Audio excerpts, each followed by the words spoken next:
comme un navire qui coule au fond de la mer, il est détruit. Comme le Titanic, voyez-vous, il a coulé, eh bien, il est détruit. Exode 15, versets 1, 3, 5, 6 à 20. Et quand le Seigneur dit qu'il a envoyé des ambassadeurs,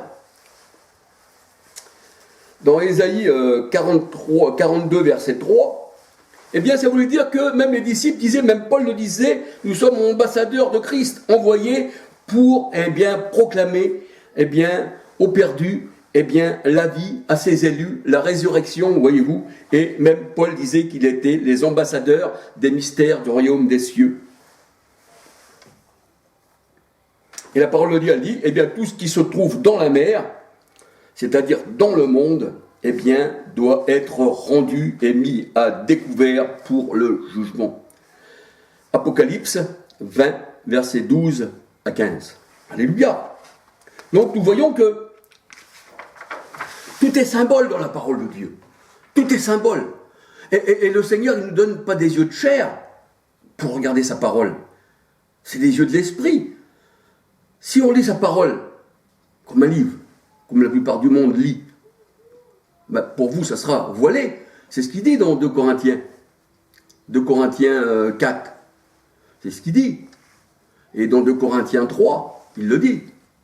2 Corinthiens 3, 17-18, parce que le voile est ôté, eh bien, quand on appartient au Seigneur. Mais si vous lisez charnellement la parole de Dieu, que vous ne demandez pas au Seigneur qui vous révèle, eh bien, tout ce qui est. Regardez, je vais vous faire voir quelque chose dans la parole du Seigneur, 2 petites secondes. Si j'ai le temps encore. Parce que la moindre petite chose dans la parole de Dieu a son importance. Alléluia.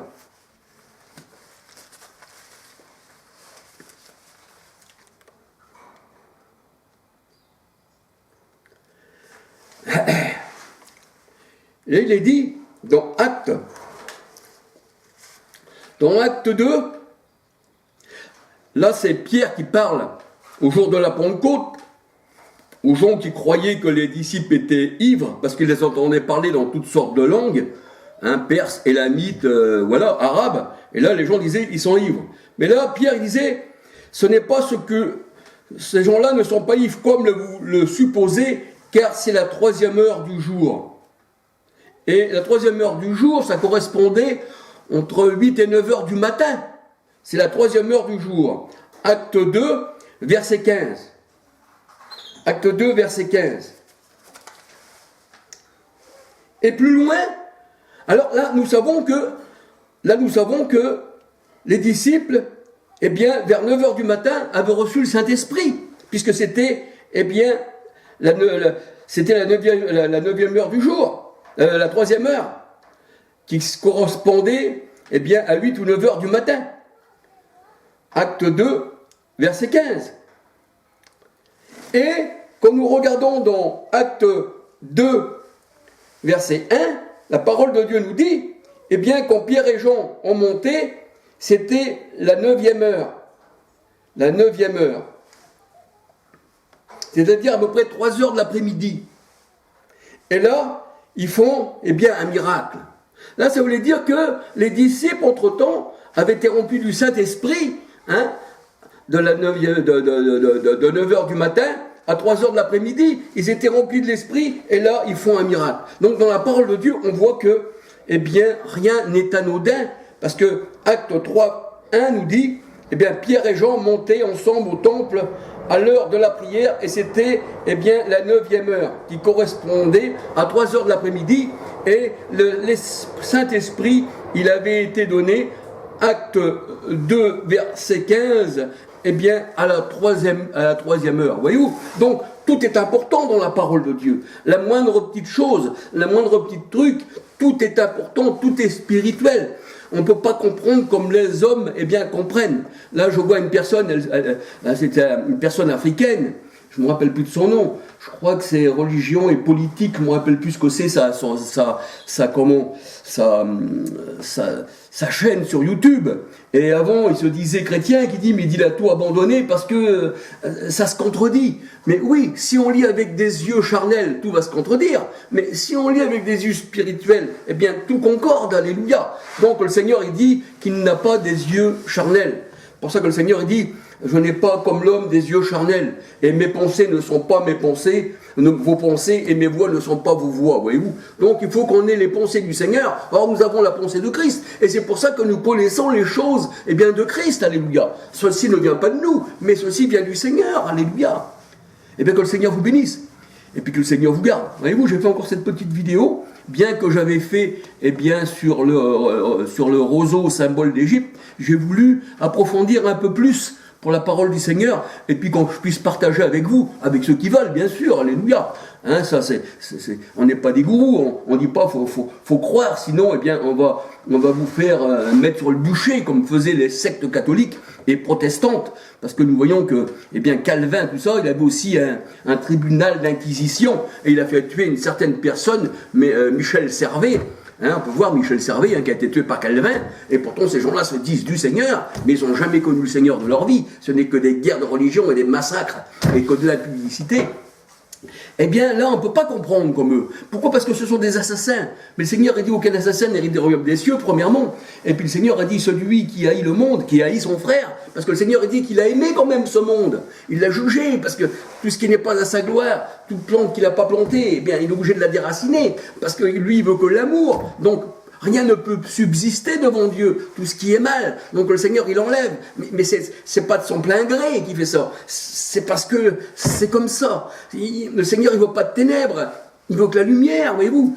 Et pourtant, il a amour. C'est pour ça qu'il dit, je ne veux qu'aucun périsse, cependant, le fils de perdition, qui est parti. Parce que lui, il était destiné à ça. Voyez-vous, et comme le Seigneur, il connaît bien l'avenir, il connaît dans l'avenir, il connaît le passé, il connaît le présent, et qu'il nous a élus avant la fondation du monde. Hein, voyez-vous, déjà avant la fondation du monde, il nous a mis bien à part, et puis il sait même avant la fondation du monde tout ce qui se passe. Eh bien, le Seigneur a fait son choix bien avant la fondation du monde. C'est pour ça qu'il a haï Ésaü, hein, puis avant qu'il soit né, et puis que Jacob aussi, eh bien, il l'a élu avant la fondation du monde. Hein, Romains 9, verset 13, hein, 11 à 13, Romains 9, verset 11 à 13, voyez-vous, sans pour autant qu'on connaisse le bien et le mal, parce qu'ils n'étaient pas nés, voyez-vous, ces personnes, ils ne se sont pas sauvés d'eux-mêmes par leurs œuvres, puisqu'on est élus avant la fondation du monde, comme le Seigneur, eh bien, il nous met à part avant la fondation du monde, voyez-vous, hein, on n'a pas de religion à faire, et on n'a pas de choix à faire, voyez-vous, on est déjà élus, on est déjà sauvés avant la fondation du monde, et les gens aujourd'hui, ils choisissent leur religion, alors tout ça c'est faux, tout ça c'est contre le Seigneur. Ils n'ont rien compris à la parole de Dieu, alléluia. Et moi je dis que le Seigneur, eh bien, bénisse ses élus, parce qu'il a toujours, le Seigneur, des brebis qui entendent sa voix. Elles n'entendront pas la voix, eh bien, des étrangers, alléluia. Bien que le Seigneur vous bénisse, que le Seigneur vous garde. Puis excusez-moi, je ne sais pas si je vous ai salué. Ah ben, je vous salue quand même, hein, même si je ne l'ai pas fait, hein, je ne sais pas si je l'ai fait hein, sur la caméra la première fois. Mais que le Seigneur vous bénisse abondamment, que le Seigneur vous garde, alléluia. Et puis qu'il est bon de parler du Seigneur. Vous savez, moi, c'est mon plaisir de parler du monde. Le monde passe et ça convoitise aussi. Et on ne peut pas se présenter devant le Seigneur les mains vides. Ah non, on est obligé de se présenter devant le Seigneur. Voilà, parce que c'est de l'abondance du cœur que la bouche parle. Si ton cœur est dans le monde, ta bouche parlera du monde. Mais si tu es prié par le Seigneur qui vit en toi, ce n'est plus vous qui vit, Galate de vin qui disait, même Paul le disait, hein, c'est Christ qui vit en moi. Et les paroles du Seigneur, il dit, celui qui vous écoute m'écoute. Eh bien, je ne peux pas être dans le monde et puis parler des choses du monde. C'était avant. Les sectes, c'était avant. C'était un peu comme Paul quand il était dans une secte pharisienne. C'était avant. Le Seigneur, sur le chemin de Damas, il l'a fait sortir de ça. Alléluia. Voyez-vous, le Seigneur, il nous comparait aussi comme un roseau dans le monde. On était dans les marais, on était dans la boue. Même Paul, il disait, ce que j'ai reçu des pharisiens, eh bien maintenant, je le regarde dans la boue, comme de la boue. Je crois que c'est écrit dans Jacques 2, je crois, un truc comme ça. Hein. Et voilà, il dit, moi, fils de comment qu'il disait? Il disait qu'il était de la tribu de Benjamin. Il était de la tribu de Benjamin. Il avait été élevé au pied de Gamaliel, Paul. Mais pourtant, il dit, je regarde tout ça comme de la boue. Et même quand le Seigneur Jésus-Christ disait à Nicodème, toi qui es des docteurs de la loi, tu ne connais pas ces choses. Ça voulait dire qu'ils avaient annulé le commandement de Dieu au sujet de leur tradition. Marc 7, on regarde tout Marc 7, hein, de 1 à 23, eh bien on voit qu'ils avaient annulé le commandement de Dieu au sujet de leur tradition, ces gens-là. Voyez-vous, et les religions, c'est comme ça. Ils connaissent même pas la parole de Dieu. Ils lisent la parole de Dieu charnellement. Ils plongent dans la mer, ils plongent dans les trucs, ils font les 400 coups. Ils font encore des choses de main d'homme. Alors que la parole de Dieu nous dit, dans 2 Corinthiens 4, 18, on ne regarde plus aux choses charnelles, non. Non, on ne regarde plus à ça. Non, on regarde aux choses spirituelles. Parce que les choses charnelles, c'était pour un temps. Mais les choses spirituelles, c'est pour l'éternité. C'est pour ça que le Seigneur dit qu'on doit vivre par la foi. Voyez-vous? Alors 2 Corinthiens 4, 18, on peut lire ça. On peut lire ça. C'est pour ça que le Seigneur dit dans sa parole, pardonnez-moi, c'est pour ça que le Seigneur dit dans sa parole, voici, j'ai fait toutes choses nouvelles. Mais les choses nouvelles, eh bien, elles sont éternelles. On ne les voit pas avec les yeux. Tout est nouveau. L'homme nouveau, un esprit nouveau. Un chemin nouveau, la nouvelle Jérusalem. Il y a aussi l'ancienne, Galates 4, 21 à 31, où les gens vont se plonger dans le Jourdain, dans les eaux, ou alors que ça, le Seigneur, il dit, c'est la chair, je l'ai rejeté, ça c'est la femme adultère, c'est Agar, c'est l'Égypte, je l'ai rejeté, tout ça. Mais vous, et recherchez celle d'en haut, la nouvelle Jérusalem qui descend du ciel. Apocalypse 21, 1, 9, 10, l'épouse du Seigneur. L'épouse du Seigneur, c'est là que le Seigneur nous a fait asseoir. Éphésiens 2,10, il nous a fait asseoir dans les lieux célestes. On ne fait plus partie du monde. Il a vaincu le monde, Jean 16, 33. Il a vaincu l'Égypte. Il a vaincu tous ces grands de ce monde. Il les a vaincus, le Seigneur. 1 Pierre 3, 18. Colossiens 2, 14, 15. Hein, il dit, voilà, il a tout vaincu. C'est pour ça qu'il a fait un monde nouveau. Et aujourd'hui, dans le monde, dans ce monde-là, les gens, ils pensent qu'ils ont une bénédiction. Mais le Seigneur a dit, ce monde-là, je l'ai rejeté. Voici, eh bien, mon royaume ne fait pas partie de ce monde. Mon royaume, il est en haut, il est d'en haut. Et il disait aussi, même à ses disciples, nous sommes d'en haut. Et il disait au monde, vous êtes d'en bas. Voyez-vous, donc le Seigneur a séparé, voilà, c'est tout. Il nous a séparés de l'Égypte, il nous a séparés des hommes, des religions, de toutes ces choses, eh bien, folles, qui n'appartiennent pas au Seigneur. Voyez-vous, alléluia. Excusez-moi, je parle un peu vite, j'aurais parlé un peu plus calme. Alléluia. Que le Seigneur vous bénisse abondamment. Mais j'aime bien parler du Seigneur. Bon, c'est sûr que je vais passer pour un fou pour quelques-uns, certains, enfin, pour le monde entier même. Parce que la parole de Dieu, elle dit, Jean 5, 19, 20, le monde entier est sous la puissance du mauvais. Il est sous la puissance de la chair. Il est sous la puissance de l'Égypte. Et vous? Et nous, on est un petit troupeau. Alors, s'il y a quelqu'un qui me donnerait raison, ça serait qu'un petit nombre. Ça ne serait pas un grand nombre, ça serait qu'un petit nombre. C'est une petite porte. Le grand Goliath, lui, ben oui, c'est l'Égypte. Tandis que le petit David, eh bien, c'est la petite porte. Beaucoup d'appelés, peu d'élus. Petit troupeau, votre Père Céleste a trouvé bon de vous donner le royaume. Alléluia. Ben, je ne peux pas en dire plus, que le Seigneur vous bénisse, que le Seigneur vous garde. Et puis, peut-être encore une autre vidéo. Alléluia. Parce que moi, ce que j'ai sur mon cœur, je le mets simplement. Je ne veux pas plaire aux hommes. Alors, aller flatter, non. Ce que le Seigneur me dit, je le dis. Maintenant, s'il y en a qui me rejettent, voilà. Voyez-vous, je ne suis pas un gourou. Je parle comme le Seigneur met dans mon cœur. Alléluia. Le Seigneur vous bénisse. Gloire au Seigneur. Et à la prochaine vidéo. Alléluia. Et puis un bonjour à ceux que je connais, eh bien, de vue. Alléluia. Puis ceux que je ne connais pas, et puis qu'ils écoutent aussi bien ces vidéos, eh bien, qu'ils soient bénis, bénis abondamment. Alléluia. Gloire au Seigneur. Gloire au Seigneur. Alléluia.